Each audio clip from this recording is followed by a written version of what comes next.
कभी भी रक्षा सूत्र व्यक्ति को बीच की उंगली से दाहिने हाथ के बाएं हाथ की बीच की उंगली तक छोटा रक्षा सूत्र अपने हाथ में नहीं बांधना चाहिए। इस शास्त्र के विरुद्ध है। इससे छोटा रक्षा सूत्र अगर व्यक्ति बांध लेता है तो उसकी तरक्की बंध जाती है। और माताएं कभी भी हृदय से लेके दाहिने हाथ की बीच की उंगली से छोटा रक्षा सूत्र अपने हाथ में ना बांधे। आप कहोगे कहां लिखा है? रक्षा विधान में लिखा है। गणाधिपम नमस्कृत्यम पितामहम विष्णु रुद्रम श्रियम देवी वंदे भक्ता सरस्वती। लंबो है मंत्र में जित्वात तो हमने बोल दो, हमें पूर्वात है नहीं। ठीक। फिर पंडित जी हरे कहते पूर्व रक्षतु बारा है वाग्न्याम गरुड़ ध्वजा पश्चिमे पातु गोविंद नैरत्या मधुसूदना। जो भी लंबो है जित तो हमें बोलने पड़ा तो हम याद कर ले। सुबह हमने तुम्हें सुनाई था। चाहे नारियल में रक्षा सूत्र बांधो, ध्यान से सुनना, चाहे घट में रक्षा सूत्र बांधो और चाहे हाथ में रक्षा सूत्र बंधवाओ, मात्र 3 गठाने लगाओ चाहिए बस। ना 1 गठान, ना 2, 3, न 4, न 5। क्योंकि 3 प्रकार के सूल हैं। दैहिक दैविक भौतिक तापा राम राज्य का हु नहीं व्यापा। 3 ग्रंथियों से 3 प्रकार के तापों का नाश हो जाता है। तो रक्षा सूत्र बांधा। मैंने एक बात कही थी कि जो बहनों ने हमें हाथ पे कलाई राखी बांधी, इसका क्या करना चाहिए? जन्माष्टमी के दूसरे दिन इस राखी को खोल करके बेल के वृक्ष से बांध देना चाहिए। ध्यान से सुनना हमारी बात। जन्माष्टमी तक राखी पहनना चाहिए। जन्माष्टमी के दूसरे दिन राखी को खोल करके और बेल के वृक्ष की डाली से बांधो। एक सिक्का ले जाओ अपने साथ। बहुत ध्यान से हमारी बात समझ गो। तुमरों ने बहुत राखी मनाई हुई है, अब जो हम कह रहे वो करके देख लियो ये बात। वो राखी जाकर बेल में बांध देना।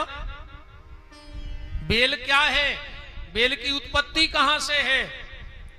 लक्ष्मी जी के स्तन काट के शंकर जी को चढ़ावे से बेल को वृक्ष भाव है। हमारे शिव महापुराण में सुन लेना। लक्ष्मी जी ने अपनो स्तन काट के शंकर जी की पिंडी पे चढ़ा दो। शंकर जी ने वो स्तन उठा के कैलाश में रख दो और उसमें बेल वृक्ष भाव है। तो वो रक्षा सूत्र बेल को बांधना, एक सिक्का ले जाना और बांध करके 4 परिक्रमा वो मुट्ठी में सिक्का रख के बेल की लगाना और एक बेल पत्र में उसको लपेट के अपने घर ले आना। बहुत ध्यान से सुनियो बात। फिर अभी नवरात्रे में जो जवारे बोए जाएंगे,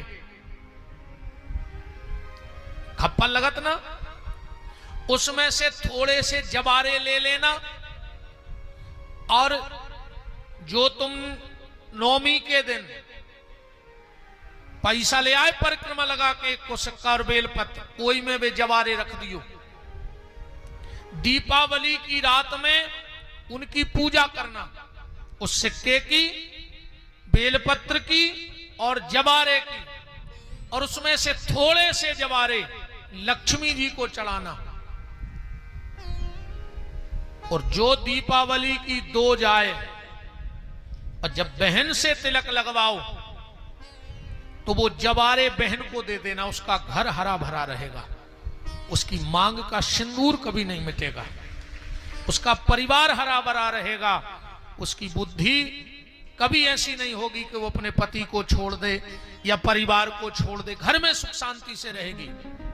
और जब बहन तिलक लगा देवे तो जो सिक्का तुम नवमी को लाई वो बहन के हाथ से तुम ले लेना और लाकर अपने घर में रख देना।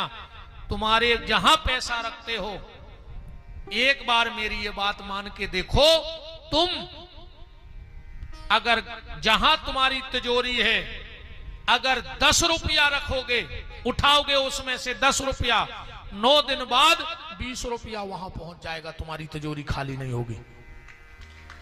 करके देख लेना, बहुत रक्षाबंधन तुमों ने मनाए होंगे। और ये कृपा इन संत ब्राह्मणों की है। हम ज्यादा पढ़े लिखे तो नहीं है, न काशी ने मथुरा ने वृंदावन, पर जब पूरी कृपा है संतों की, हमने लंगोटी खूब धोई बाबों की, खूब पांव दबाए, खूब लंगोटी धोई, खूब सेवा करी, और उन्हें ऐसे ऐसे अपने जीवन के तजुर्बा या ऐसी ऐसी गुप्त बातें संतों ने का पता का कृपा है।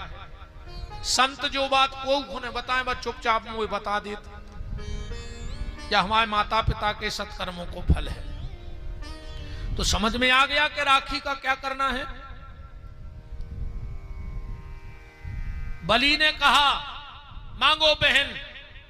लक्ष्मी जी बोली कि हमें चौकीदार चाहिए, तुम आओ। बलि नहीं समझ पाओ चालबाजी, बोले क्या नंबर बोलो, पहले नंबर गेट पे खड़ो। बलि बोलो जाओ चौकीदार को सस्पेंड करो, हमारी बहन को दो हमने तोहफा में। लक्ष्मी जी आई, बोले चलो। भगवान बोले हम नहीं जा रहे। लक्ष्मी जी बोली सस्पेंड होगा, जल्दी निकाल लेना, जांच बैठ जाए। जब लक्ष्मी और नारायण चले गए, फिर बलि को पता लगो सो का सोच रहा हो कि घर राम रहे ने माया। लक्ष्मी भी गई, नारायण भी गए, कि घर राम रहे ने माया, बलि सर धुन धुन पछताया। काहे कि दोनों कर गए बंटा झार, बहना बड़ी दूर से आई। दोनों कर गए बंटा झार, बहना बड़ी दूर से आई। छोटे भैया के दरबार, बहना बड़ी दूर से आई। छोटे भैया के दरबार, बहना बड़ी दूर से आई।